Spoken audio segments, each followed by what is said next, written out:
Yo, what is up everybody? This is SloMo here, back at you with another video. This video is going to be about Disintegration. Disintegration is being made by V1 Interactive. I made a small video about this a few weeks ago. V1 Interactive is a mix of veteran developers from Bungie as well as other studios like Sucker Punch. These guys have worked on games like Halo games, they've worked on Infamous Second Son, they've worked on Destiny, EVE Online, and SOCON. And there's also a mix of newer people who are just fresh into game development and have fresh ideas. The studio is being led by Marcus Leto, who is a longtime veteran of formerly of Bungie. He was the art director for many of the Halo games, designed the Master Chief look, the aesthetic of Halo, and was also the creative director for Halo Reach. Disintegration is being ran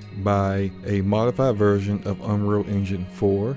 The footage you're seeing right now is from Gamescom. The game is also playable at the show, but I have a little bit more information on the game than Marcus Leto said on stage with Jeff Keighley. So Disintegration is a surprisingly large game for a 30-person development team, and apparently Marcus Leto actually pitched Disintegration to Microsoft, and their response was it looks a little like Halo, and which he responded, what do you expect? That, you know, he worked on Halo, but I thought it was somewhat interesting that Xbox could have had this game as an exclusive but chose otherwise. The story for Disintegration is set on Earth 150 years in the future. Humanity is at the brink of extinction by a pandemic that's taken over the planet.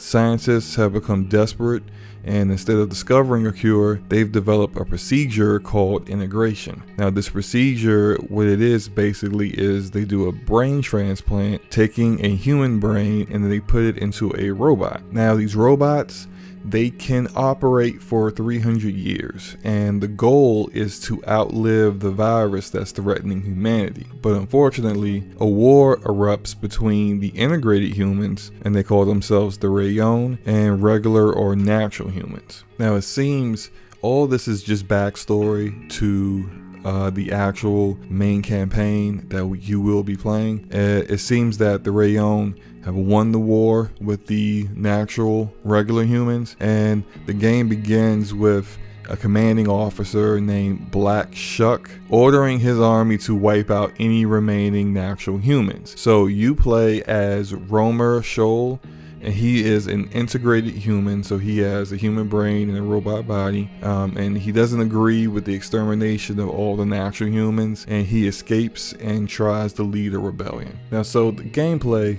is a bit different from what you would typically see from a first-person shooter. Your player, Romer, will pilot a hovercraft called a grav cycle, and there are several class types of this grav cycle that you can choose to control. You will also command up to 4 AI controlled ground troops. Those ground troops also come into 4 separate archetypes, each with a loadout and a special ability. So essentially you play from the grav cycle, using its weaponry to kill enemies, yet also do light micromanaging of your ground troops in real time. Something else that I thought was pretty interesting with the gameplay is that typically when you have an ally that goes down and there's a respawn, it's just an automatic process. But in Disintegration, if you have an ally that goes down, in order to get them to respawn, you have to recover their brain within a limited amount of time.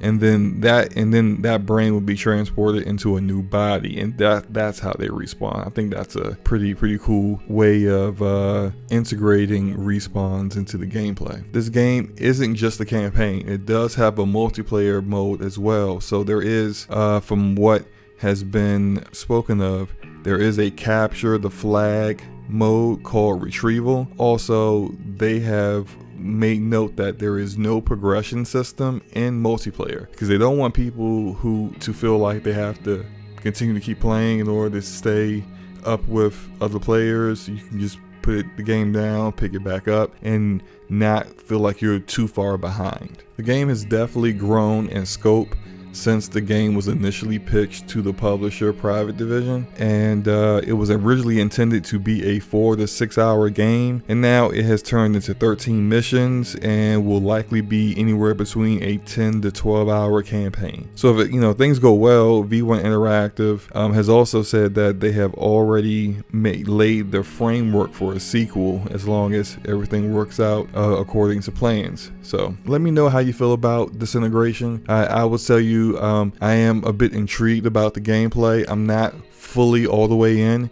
It looks interesting. I guess it's something that is so different that you have to play it first before you can really tell whether it's for you or not. But I do appreciate them trying to do something different with the first-person shooter genre and not just going with the typical gameplay that everyone has already seen and been used to. This is going to be a little bit different and a little bit something that people will have to try out for themselves before they judge. So yeah, let me know how you guys feel about the game. Hit me up in the comment section. Let me know how you feel. Hit the like button if you liked the video, and take care, guys.